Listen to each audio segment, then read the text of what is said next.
Доброго времени суток. Меня зовут Искандаров Руслан. И я хочу поздравить газету про город с ее юбилеем. Это то издание, которое печатает мои статьи. Это то издание, которое платит мне периодично гонорары. Фактически это то издание, в котором я являюсь народным корреспондентом. И хочу прочитать отрывок из произведения, которое написал Евгений Мазук. «Жизнь незабвенью предавая, а сохранению навек, станок печатный создавая, судьбу готовил человек, трактатом писанным однажды, хранится долго в виде книг, чтобы, сочтя в них что-то важным, смысл одного кто-то постиг. Хотя от книг иных на полке порою видят мало толку, тут они не прочь их вовсе сжечь, иные просто канут в лету. Участь сия ждет и газету, о коей дальше будет речь. Листок или несколько печатный по судьбоносности важней, быстрее, чем книгу и понятней, его прочтут сотни людей.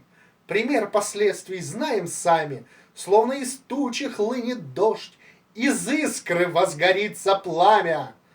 Так говорил великий вождь, когда в подвалах заграничных решил издать с виду обычный пожар, раздувшим орган этот, читая искру Ильича, рубили многие с плеча. А есть ли что важнее газеты? Что есть газета? Информатор? Ей кто-то верил, кто-то нет. Организатор? Агитатор? Даешь 2 плана за 5 лет?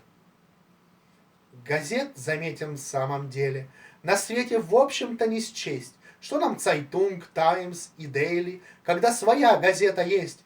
Орган печатный, шумный, бойкий, рожденный на колхозной стройке, был правдой, нынче ставший новью, менял название раз 5, у нас любили все менять, не шевельнув притом и бровью.